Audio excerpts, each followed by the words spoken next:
खिलाड़ी होता है ना, वो जब मैदान में चलता है वो हर चीज के लिए तैयार हो, और वो कहता है जो मुखालिफ करेगा मैं उससे बेहतर करूंगा। खुद चल कर आ गए, आपके तो बड़े गिले शिकवे थे। जी हम आए नहीं, लाए गए और बहुत इत्मीनान से लाए गए।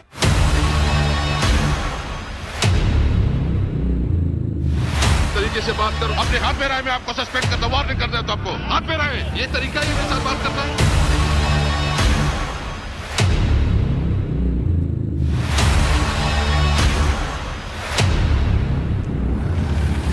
अस्सलाम वालेकुम, मैं हूं रेहान तारिक और आप देख रहे हैं दास्ताक। हुकूमत एक बार फिर अपनी मर्जी की कानून साजी में कामयाब हो गई है। 2 रोज कबल हुकूमत के कदम उखड़े उखड़े थे, चेहरों पर परेशानी, रूठे हुओं को मनाने की कोशिशें हो रही थी, मगर फिर वजीर आजम इमरान खान हिचकोले खाती हुकूमत की नाव संभालने खुद आगे बढ़े। तवील मुलाकातों का दौर शुरू हुआ और देखते ही देखते मंजरनामा हुकूमत के हक में बदलता चला गया।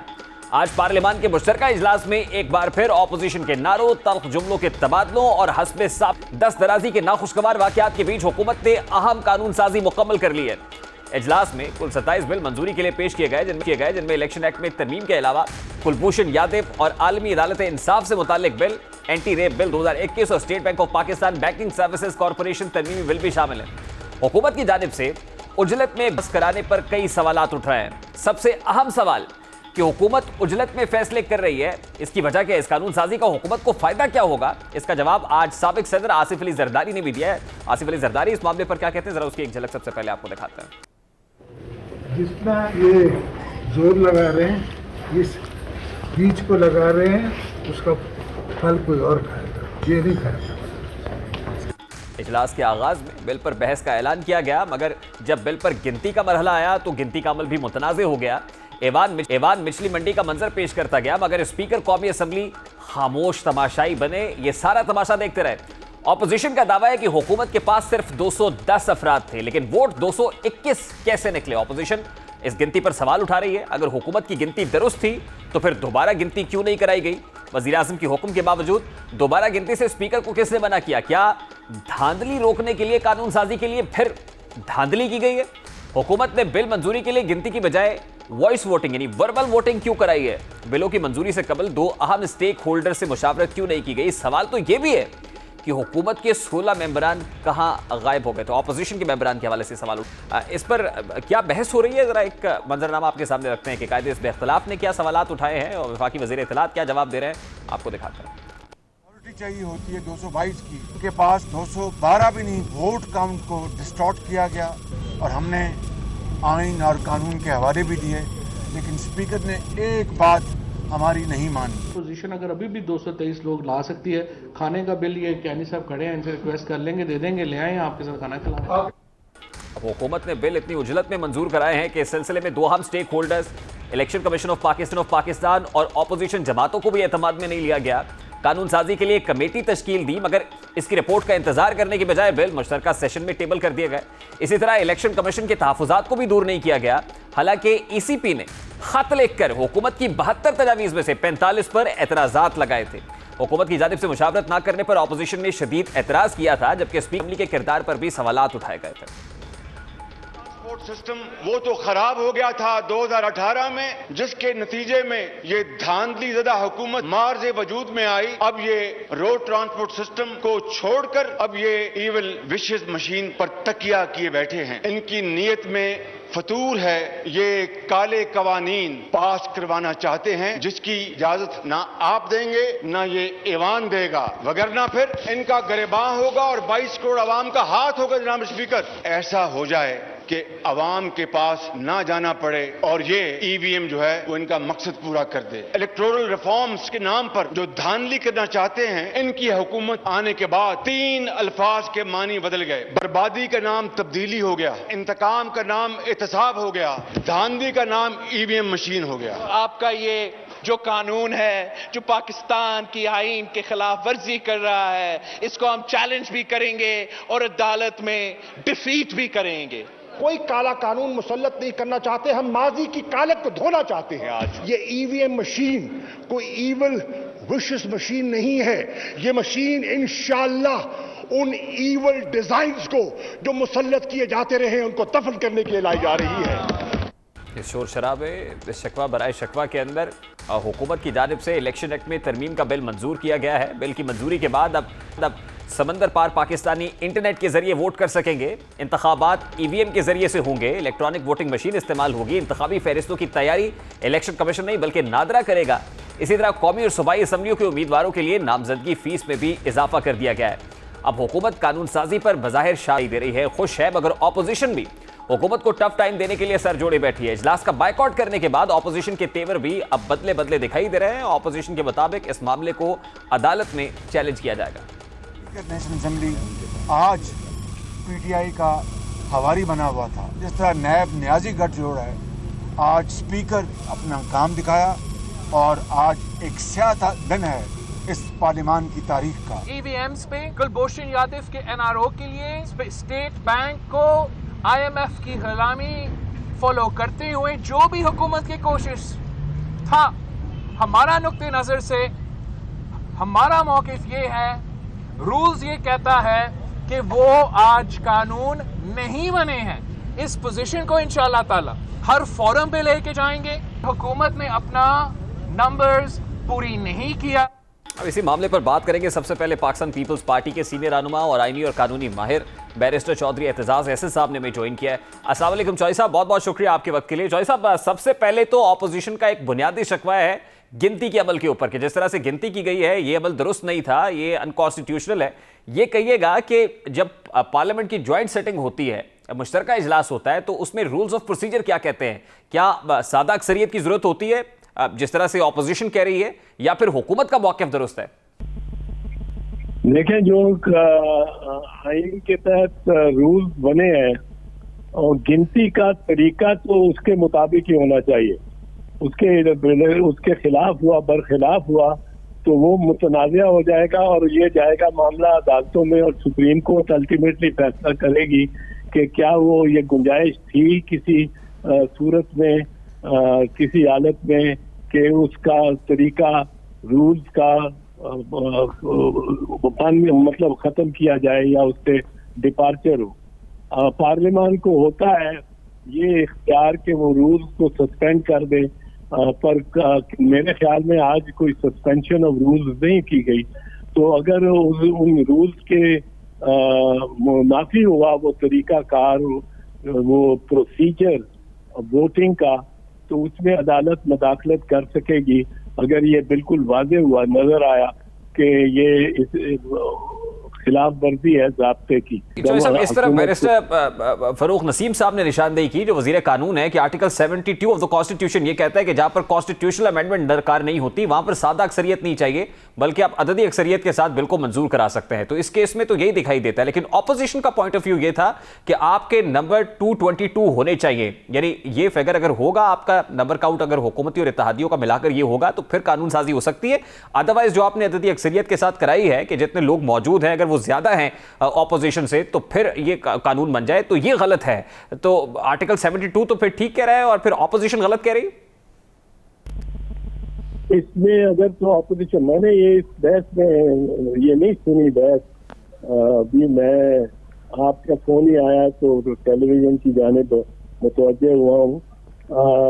लेकिन ये अगर बहस है कि क्या आइन की शिक सबकत लेगी या कोई आइन के तहत बनाया हुआ ज़ाब्ता सबकत लेगा, तो आइन की शिक जो है वो सबकत लेगी, वो उस पे अमल दरामद काफी होगा। पर अगर उस आइन के उस शिक पे अमल दरामद का कोई खास तरीक़ेकार दिया गया है, कोई बैलेट की प्रोविजन है या डिवीजन की प्रोविजन है और वो डिवीजन नहीं कराई गई, तो फिर बिल्कुल अपोजिशन का मौक़िफ़ दुरुस्त होगा और मेरा ख्याल है अदालत उसको तस्लीम करेगी। अच्छा एजाज साहब, ऑपोजिशन ये कह रही है कि इस मुतनाज़ कानून साजी को लेकर वो सुप्रीम कोर्ट का दरवाजा खटखटाएंगे। नंबर एक तो कंसल्टेशन नहीं हुई ऑपोजिशन के साथ, जो मेजर स्टेक होल्डर्स हैं। इलेक्शन कमीशन ऑफ पाकिस्तान ने अपने तहफ़्फ़ुज़ात का इजहार किया था ईवीएम को लेकर।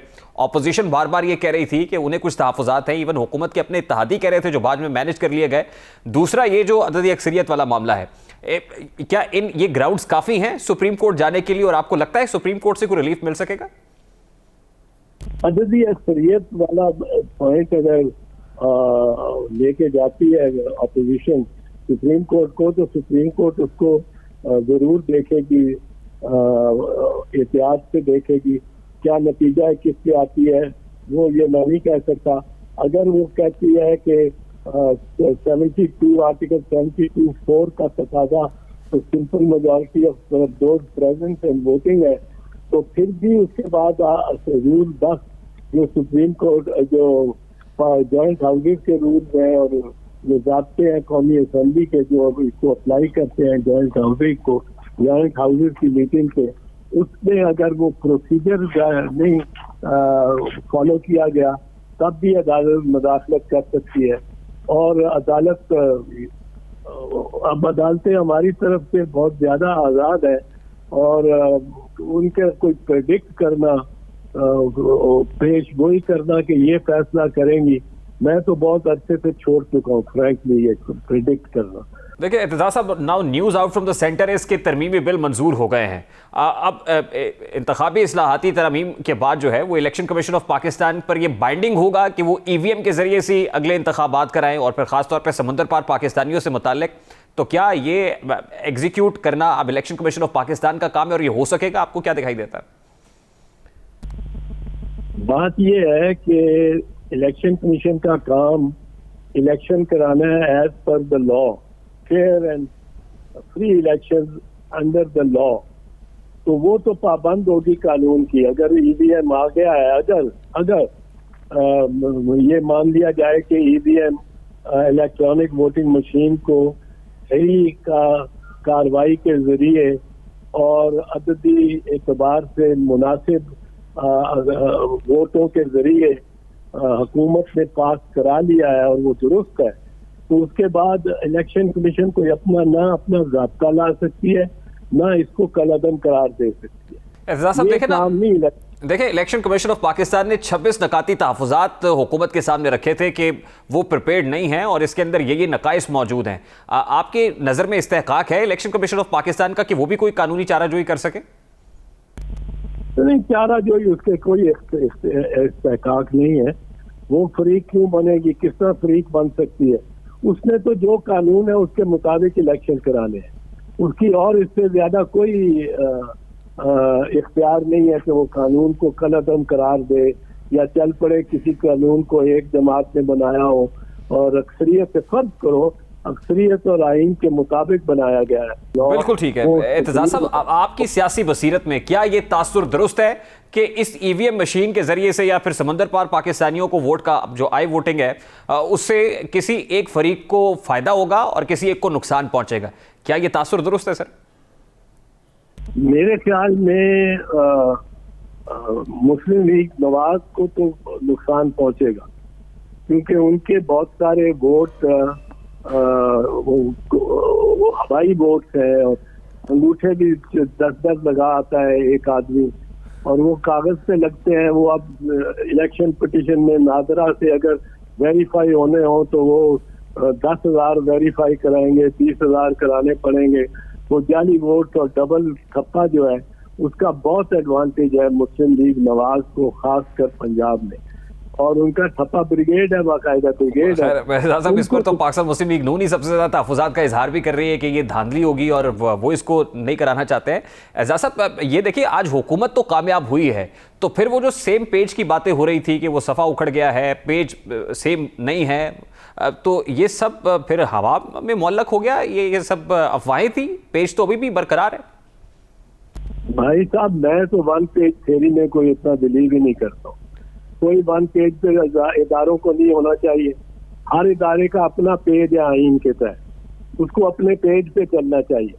एक इदारे को दूसरे इदारे के पेज को पढ़ना भी नहीं चाहिए, पढ़ भी नहीं सकता। बहुत बहुत शुक्रिया। एतजाज़ एहसन साहब हमारे साथ मौजूद थे, माहिर कानून है, रहनुमा पीपल्स पार्टी हैं। इस वक्त सीनियर सहाफ़ी तजज़ियाकार सलीम बुखारी साहब ने हमें स्टूडियोज़ में ज्वाइन किया है। अस्सलाम वालेकुम बुखारी साहब, बहुत बहुत शुक्रिया आपके वक्त के लिए। बुखारी साहब, एतजाज़ साहब को आपने सुना, उनका जो इसके ऊपर लीगल पॉइंट ऑफ व्यू है वो भी उनका आ गया कि सुप्रीम कोर्ट से क्या रिलीफ मिल सकता है, लेकिन ये कही कि सर कानून साजी तो हो गई, हुकूमत ईवीएम को इंट्रोड्यूस कराना चाहती थी, करा लिया। हुकूमत समंदर पार पाकिस्तानियों को वोट का हक दिलवाना चाहती थी, आज पार्लियामान से एंडोर्स हो गया। इसके बाद हुकूमत मजीद स्ट्रांग हुई है। देखिए 90 लाख ओवरसीज पाकिस्तानी हैं, उनके वोट्स भी पलड़ा अगर उसमें जाते हैं हुकूमत के तो वो बदल सकते हैं पिक्चर। पहली बात तो यह है कि एतजाज़ एहसन साहब के हवाले से मुझे अजीबोगरीब किस्म की हैरत होती है। वो ये कि वो लीडर पीपल्स पार्टी के हैं और जब भी टेलीविज़न पर बैठते हैं अपनी पार्टी के मौक़िफ़ और अपनी पार्टी का जो स्टांस है उसके खिलाफ बात कर रहे होते हैं। तो मुझे तो उनकी कभी समझ में नहीं आई, इसलिए कि आज अपोजिशन में पीपल्स पार्टी सबसे लीडिंग थी। अगर आपने बिलावल की तकरीर सुनी हो, ये पता नहीं किसकी नुमाइंदगी कर रहे हैं। एक तो मुझे उन्होंने तो पाकिस्तान मुस्लिम लीग नून पर भी चोट की है। हाँ, नहीं वो चोटें करते हैं, लेकिन ये पता नहीं लगता कि वो कौन सी पार्टी के प्लेटफॉर्म से बोल रहे हैं। उनकी पार्टी का तो मौक़िफ़ ये नहीं है। नहीं, उन्होंने अपना लीगल ओपिनियन भी दे दिया है। मैंने कहा ना क्लॉज 4 से मुतालिक भी उनकी लीगल ओपिनियन कुछ भी हो सकती है, लेकिन ये कि वो पार्टी की नुमाइंदगी का ये टाइटल आप साथ नीचे लगा देते हैं, रहनुमा पीपल्स पार्टी, वो अपनी पार्टी के खिलाफ बोल रहे होते हैं, इसलिए मुझे इस पर एतराज़ है। दूसरा सवाल आपका जो है, हम ज़्यादा इसमें उलझेंगे तो वो असल बात रह जाएगी। दूसरी बात यह है कि ये आपने फरमा दिया कि आज ये भी हो गया, इलेक्ट्रिक वोटिंग मशीन भी हो गई, वो राइट भी मिल गया उनको वोट का बाहर वालों को। ये स्टेज 1 है अभी। अगर आपको याद हो तो अपोजिशन की लीडरशिप ने जॉइंटली प्रेस कॉन्फ्रेंस में कहा है कि एक एक चीज़ को हम चैलेंज करेंगे सुप्रीम कोर्ट में। अब आ जाए, अब सुप्रीम कोर्ट क्या कहती है। सुप्रीम कोर्ट यकीनी तौर पे इलेक्शन कमीशन को बुलाएगी, उससे पूछेगी आपकी जिम्मेदारी है इलेक्शन को फ्री एंड फेयर करवाना, क्या आप समझते हैं कि ये सिस्टम ठीक है। वो ऑलरेडी 26 पॉइंट अपने स्ट्रॉन्ग है। बुखारी साहब, election commission is bound to follow the law, और कानून तो असेंबली के अंदर आज पास हो गया है, उस कानून को तो इलेक्शन कमीशन ने एग्जीक्यूट करना है। आपको सिनेरियो बिल्ड ये किया है कि अगर ये अपोजिशन सुप्रीम कोर्ट में जाती है और सुप्रीम कोर्ट अगर बुला लेगी इलेक्शन कमीशन को, तो वो अब अपने उन 26 पॉइंट से हट नहीं सकते जो उन्होंने लिख के हुकूमत को दिए। एक बात वो सरेंडर कर देंगे, वो हैंड्स अप कर देंगे कि हम नहीं कर सकते, हमारी बस में नहीं। दूसरा आ गया जनाब आपका इलेक्ट्रिक वोटिंग का जो राइट मिल गया है, इंटरनेट वोटिंग को। ये अजीबोगरीब बात है, इसके ऊपर बेपनाह गुफ्तगू हो सकती है, लेकिन ये ईवीएम हो या राइट ऑफ वोट हो, ये दोनों पाकिस्तान तरीके इंसाफ ने इसलिए इंश्योर कराए हैं और इतने हैज़र्ड तरीके से कराए हैं कि ना वहाँ कानून का ख्याल रखा गया है, ना रूल्स का ख्याल रखा गया है, इसलिए कि वो ये समझती है कि हम इलेक्ट्रल वोटर के पास जो इलेक्ट्रल कॉन्स्टिट्यूंसीज़ हैं वहाँ से तो हमें वोट मिलना नहीं है। यही 2 रास्ते हैं उसको बनाने के। जिस तरह RTS सिस्टम अगर आपको याद हो, वो इसीलिए लगाया गया था कि वो जब पीक वक्त हो तो बैठ जाए और उसके बैठने के बाद फिर जो मर्ज़ी किया जाए। ये अजीबोगरीब बात है कि दुनिया के 213 ममालिक में से सिर्फ 9 ममालिक में ये सिस्टम इस वक्त काम कर रहा है, बाकी सब ने रिजेक्ट कर दिया है, चाहे वो जर्मनी है, चाहे वो फ्रांस है। But eventually it made government more stronger, पहले से ज़्यादा मजबूत हुई है। अगर आप 90 लाख ओवरसीज पाकिस्तानियों को वोट का हक दे रहे हैं और आप ये कह रहे हैं कि पाकिस्तान तहरीक इंसाफ को बादी नज़र में फ़ायदा भी होगा, तो फ़ायदा तो होगा फिर इसका, और फिर हुकूमत स्ट्रॉन्ग हुई है। वो सियासी मुबसरीन और फिर हुकूमत के अपने इत्तेहादी भी कह रहे थे जी का जाना ठहर गया, सुबह गया है शाम गया, एकदम से फिर हुकूमत उनकी मजबूती जो है ना, वो हवाएं कैसे बदल गई सर? उनकी मजबूती तो उस वक्त ज़ाहिर होगी ना जब अगला इलेक्शन होगा, जब वो वोट देंगे। बात उस वक्त तक पहुंचती है कि नहीं पहुंचती है, इसके ऊपर भी बहुत सारे लोगों की बहुत सारी रिजर्वेशन है, उनमें से मैं भी शामिल हूँ। देखिए, एक बीच में 20 नवंबर एक तारीख है जिसका तज़किरा मौलाना फजल रहमान ने भी किया, बहुत सारे लोग भी कर रहे हैं, सोशल मीडिया पे भी हो रहा है। 19 नवंबर की बात कर रहे थे वो जी, 19 नवंबर की बात मौलाना कर रहे थे। आई डोंट नो क्यों कर रहे थे, आप बेहतर समझते हैं। रीजनेबल तरीके से कर रहे थे कि DGISI की तब्दीली होनी है, नए आगे। अच्छा, इस वजह से कह रहे थे। जी हाँ, ये नवंबर इसीलिए तो हुकूमत ने भी जल्दबाजी की है। देखे ना, उन्होंने तो स्पीकर ने जो लेटर लिखा था वो ये था कि हमारे इसका क्या ताल्लुक है, मतलब ये मैं अर्ज करता हूँ ना आपसे, वही करने कोई कोशिश करता हूँ मैं करने की मोहतात तरीके से। देखिए, आपने वो बयान देखा है डॉक्टर आमिर लियाकत हुसैन का? उसने कहा आप तो नाराज थे हुकूमत से, आप कैसे आ गए? उसने कहा हमें वही लाए हैं। उसने कहा कौन जी? उसने कहा जो हमेशा लाते हैं। तो वो बयान इंडिकेट कर रहा है ना कि इसके पीछे अभी तक कौन लोग। चलिए इसको मजीद सादा करते हैं ना फिर। बुखारी साहब, ये सवाल मैंने एतजाज साहब से भी किया था, आपसे भी कर लेते हैं कि सेम पेज सुना था कि बरकरार नहीं है, तो फिर सफ़ा तो बरकरार है ना बुखारी साहब? वो यूँ आप इसको यूँ कह लीजिए कि उसके सफ़े उखड़ गए हैं, किताब अभी एक ही जगह पड़ी हुई है, हवा नहीं चली है, थोड़ी बहुत हवा चलेगी तो पत्ते बिखर जाएंगे, उसके भी सफ़े बिखर जाएंगे, और इसमें ज़्यादा ताख़ीर नहीं है। देखिए, जो कहते हैं ना सुल्तान नौ अमूस इमारत नौ साख्त, जब बादशाह नया बनता है तो वो अपने लिए महल भी नया तामीर करता है। तो जो भी नया आदमी आएगा वो अपने लिए अपनी बिसात खुद बचाएगा। और यही आप ये कह रहे हैं कि हुकूमत अपना मैंडेट जो 5 साल का है वो पूरा करते हुए आपको दिखाई नहीं मुझे तो नहीं दिखाई देती, और उसकी मेरे पास बहुत सारी रीजंस हैं। ये आज की इस लेजिस्लेशन को तो आप समझ लें कि हैपहैज़र्डली कुछ लेजिस्लेशन करने में वो कामयाब हो गई है जो सब्जेक्ट टू स्क्रूटनी है by the supreme court, don't forget. और ये जिस तरीके से पास हुई है, अगर कहीं सूरत हाल बदली इतनी ही सिंपल मेजॉरिटी से ये अंडू हो जाएंगी। तो बुखारी साहब आपको सूरत हाल बदलती हुई दिखाई दे रही है मुस्तकबिल करीब के अंदर? हाँ, मेरे ख्याल से अभी all is not well in the state of Denmark. तो बुखारी साहब फिर इसकी ज़रूरत क्या थी? ये इतना ज़्यादा मुतनाज़ कानून साजी और फिर इतनी उजलत के अंदर होना, फिर इत्तेहादियों को मैनेज भी कर लेना, फिर इसकी ज़रूरत क्या थी अगर तब्दीली? इस सारी तब्दीली की आज की जो लेजिस्लेशन है इसका एक ही इंटरप्रिटेशन है, वो ये कि दे थिंक कि किसी न किसी तरीके से हम ये टेन्योर तो पूरा कर लेंगे, और अगला टेन्योर इंश्योर करने के लिए ये 2 चीज़ें बहुत ज़रूरी थी। और एक तीसरी चीज़ है जिसका भी तस्करा नहीं आया है, वो है नैब का जो ऑर्डिनेंस अमेंड हुआ है, वो भी तो आप सामने रखें ना सारा कुछ। अगर आप इसको ओवरऑल पिक्चर देखेंगे तो आपको पता चल जाएगा कि बहुत परेशान है हुकूमत भी। देखें ना, इमरान खान साहब जॉइंट सेशन में तशरीफ लाए, प्राइम मिनिस्टर बैठा हो, कभी हो सकता है कि वो स्पीच ना करे, कोई प्रेसिडेंट है वो भागे, फिर वो ना क्राउड से घबराते हैं, वो अपोजिशन का सामना करते हैं, वो घबराते हैं, वो चाहते हैं कि उनकी तकरीर को पिन ड्रॉप साइलेंस के तौर पर सुना जाए। वो इलेक्टेड प्राइम मिनिस्टर है, बादशाह नहीं है, वो he is not the king, he is the prime minister. और जो पार्लियामानी डेमोक्रेसी है उसमें तनकीद का, उसमें हुल्ले गुल्ले का सामना करना पड़ता है। लास्ट सेंटेंस सर, उसके बाद मुझे ब्रेक पे जाना है। King's party is no more king's party, आप ये कह रहे हैं? मतलब है, अगर आप मुझसे सवाल 3 दिन के बाद पूछेंगे तो मैं कैटेगोरिकली कहूँगा, लेकिन आज मेरा ख्याल है कि it no longer is a king. बहुत बहुत शुक्रिया बुखारी साहब। सीनियर सहाफ़ी तलीम बुखारी साहब हमारे साथ मौजूद थे। अभी एक ब्रेक लेंगे। एक और कानून साजी हुई है, वो भी मुतनाज़ हुई है कुलभूषण यादव से मुताल्लिक।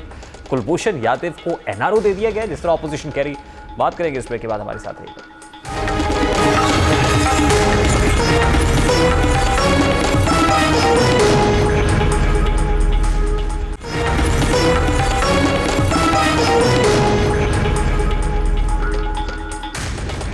Welcome back. पहले हुकूमत ने रात के अंधेरे में एक ऑर्डिनेंस के जरिए भारतीय जासूस कुलभूषण यादव को NRO दिया, लेकिन अब इसी ऑर्डिनेंस को कानून की शक्ल दे दी गई है।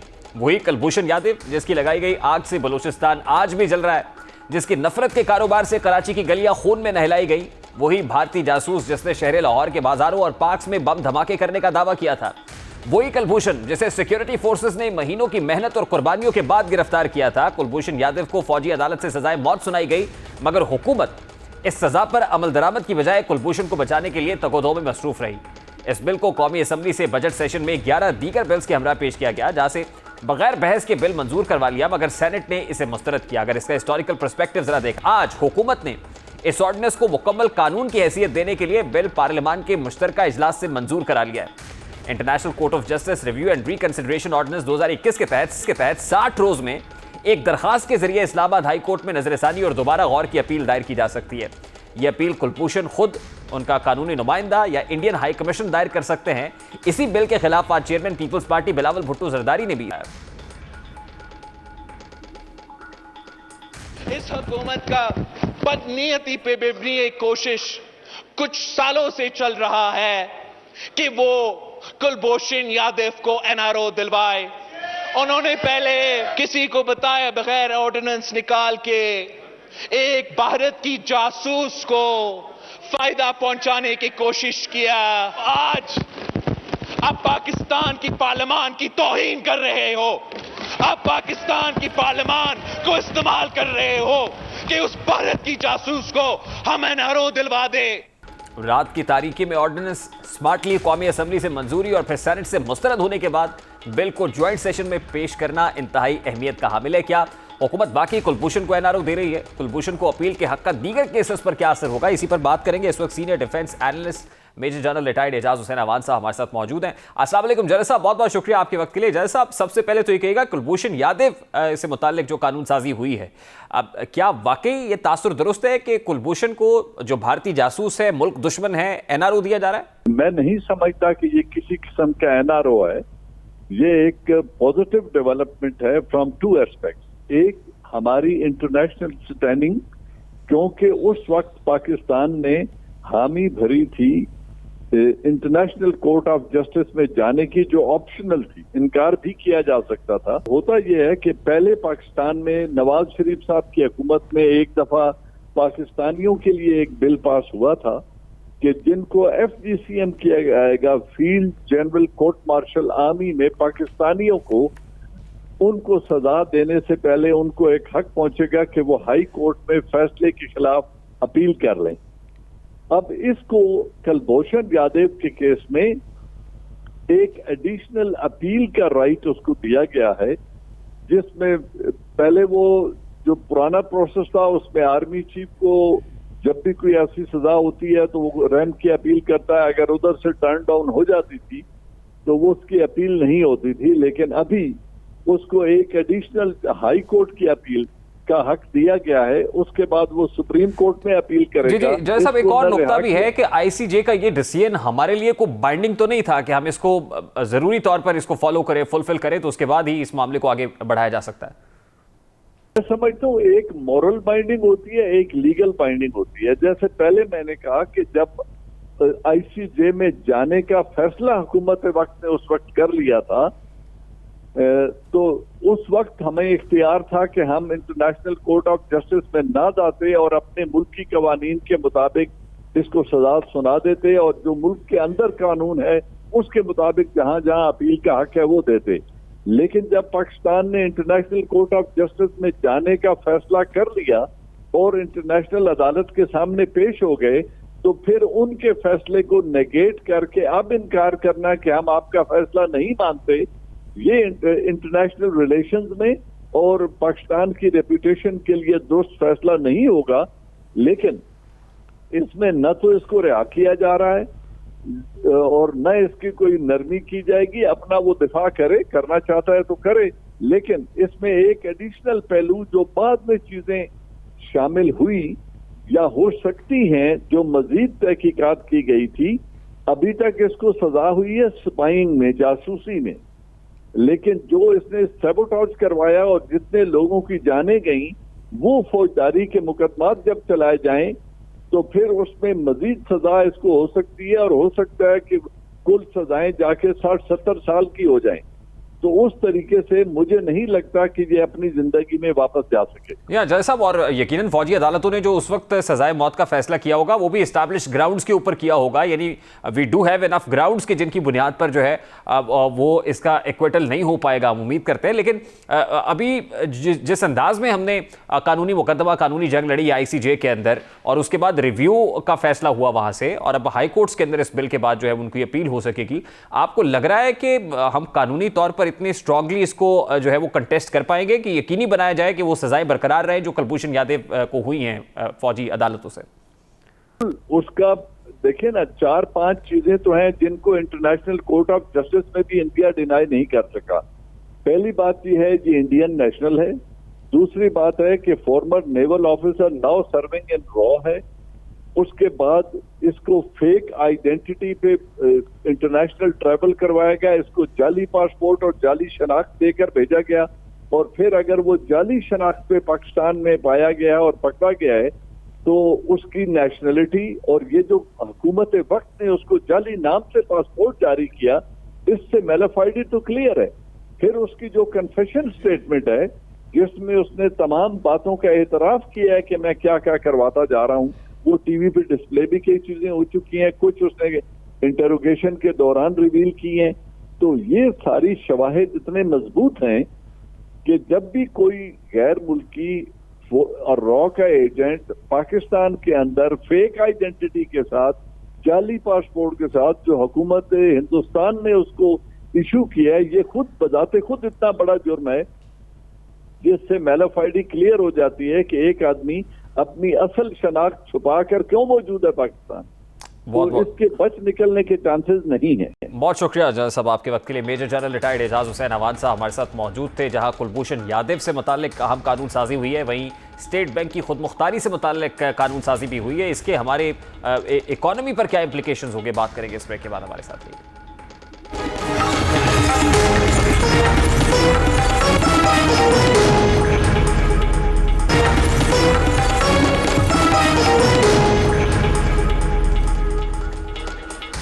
Welcome back. इंतखाबी इस्लाहात के नाम पर जाती एजेंडे की तकमील आलमी अदालत इंसाफ के कंधे पर रखकर कुलभूषण जैसे खूनखार जासूस को एनआरओ देने के अलावा आज हुकूमत ने IMF के इशारे पर गवर्नर स्टेट बैंक को लामहदूद इख्तियारात दे दिए हैं। IMF की शराइत के तहत स्टेट बैंक के कानून में तरामीम करके इसे खुद मुख्तार बनाकर मईशत को नुकसान पहुंचाया जा रहा है। इन तरामीम के बाद हुकूमत का किरदार खत्म हो जाएगा। बैंक बैनुल-अक़वामी मालियाती इदारों को कर्ज अदा करेगा।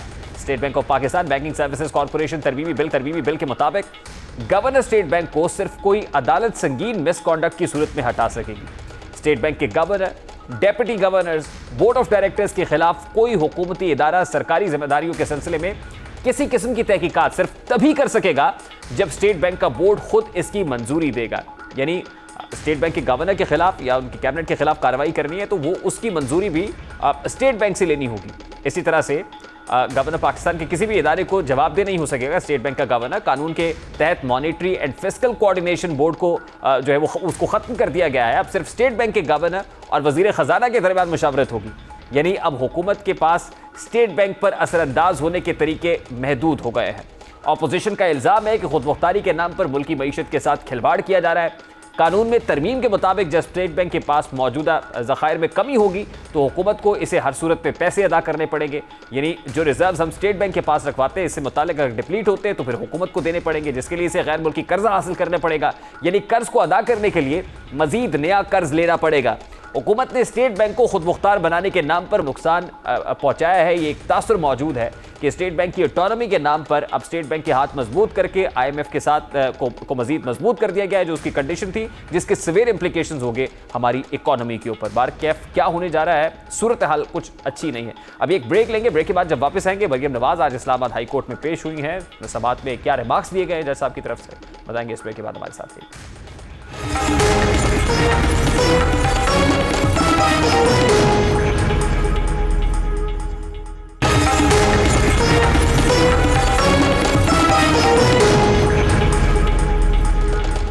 Welcome back. आज नायब सदर मुस्लिम लीग नून मरियम नवाज एवनफील्ड रेफरेंस में सजा के खिलाफ अपील में इस्लामाबाद हाई कोर्ट में पेश हुई। इस्लामाबाद हाई कोर्ट के जस्टिस आमिर फारूक और जस्टिस मोहसिन अख्तर कयानी ने केस की समाअत की। बाद मीडिया से बात करते हुए मरियम नवाज ने साबिक चीफ जज गिलगित बल्तिस्तान राना मोहम्मद शमीम के इंकशाफात पर तबसरे साबिक चीफ जस्टिस साकिब निसार पर शदीद तनकीद की। यानी इस केस की समाअत के बाद मीडिया से बात करते हुए मरियम नवाज साहिबा क्या कह रही थी, जरा उसकी एक झलक आपके साथ रखूंगा। मुझे और नवाज शरीफ साहब को अल्लाह ताला की ज़ात पर पहले दिन से भरोसा था कि एक दिन सच सामने आएगा, एक दिन पूरी दुनिया को पता चलेगा कि क्या हुआ।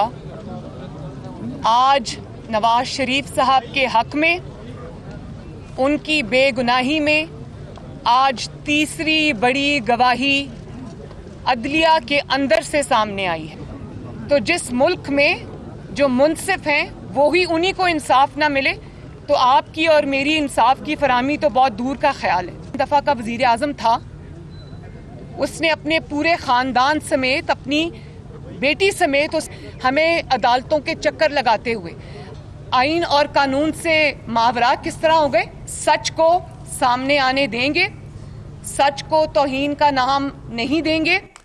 आज इसी केस की समाअत के दौरान कौमी एहतसाब ब्यूरो ने एवनफील्ड केस में अदालती सवालात का जवाब देने के लिए मोहलत तलब कर ली है। दौरान समाअत जस्टिस आमिर फारूक ने रिमार्क्स दिए कि ये सिविल नहीं क्रिमिनल केस है। क्रिमिनल केस में हम मफरूजे पर सजा नहीं दे सकते। जस्टिस आमिर फारूक से रिमार्क्स में कहा कि पाकिस्तान में केस हो तो आप कहेंगे कि SCCP का रिकॉर्ड मंगवा लें। केस तो 4 लाइनों का है, मगर पहले आपने अपना बर्डन ऑफ प्रूफ उतारना है। प्रोसिक्यूशन ने सबसे पहले बुनियादी चीज़ें साबित करनी होती हैं। उन्होंने मजीद कहा कि मफरूज़ों की बुनियाद पर तो बोझ मुल्ज़िम पर नहीं डाला जा सकता है। आपके पास क्या डॉक्यूमेंट है कि मरियम नवाज एवनफील्ड अपार्टमेंट्स की बेनिफिशियल ओनर है? इसके पास केस सबूत करने के लिए क्या सबूत है? साबित कैसे होगा? क्या एक छठी मिल्कियत का सबूत हो सकता है? अदालत ने इस्तफसार किया कि ख़त के अलावा नैब के पास और क्या एविडेंसेस हैं कि मरियम नवाज बेनिफिशियल ओनर हैं। ब्रिटिश वर्जन आइलैंड से आपके पास कोई लेटर आता तो बात थी, अगर कोई वकील क्लाइंट के कहने पर लिखे कि वो कंपनी का ओनर है तो क्या वो प्रूफ हो जाएगा? जस्टिस आमिर फारूक ने रिमार्क्स दिए कि ये 2012 का लेटर और ट्रायल 2018 में हुआ। ट्रायल के दौरान पुराने लेटर पर इन्हिसार कैसे कर लें? हो सकता है कि इस दौरान ओनरशिप तब्दील हो गई हो। मुल्जिम रिमांड पर है, बैरियर सर्टिफिकेट बरामद किए हैं। इस हवाले से क्या आपने इस मामले में कोई तफ्तीश भी की थी? उन्होंने मजीद कहा कि अगर 1980 में कंपनी खरीदी गई तो मरियम नवाज बेनिफिशियल ओनर नहीं हो सकती। 7 साल की बच्ची खुद कफील तो नहीं हो सकती, वो किसी की कफालत में होगी। नैब ने अदालत के सवालों पर जवाब देने के लिए मोहलत मांग ली है। अदालत ने वक्त समाअत 24 नवंबर तक मुलतवी कर दी है। प्रोग्राम का वक्त अपने इख्तिताम को पहुंचे। आपसे मुलाकात होगी इंशाल्लाह कल। अपना रखिएगा ख्याल। अल्लाह हाफ़िज़।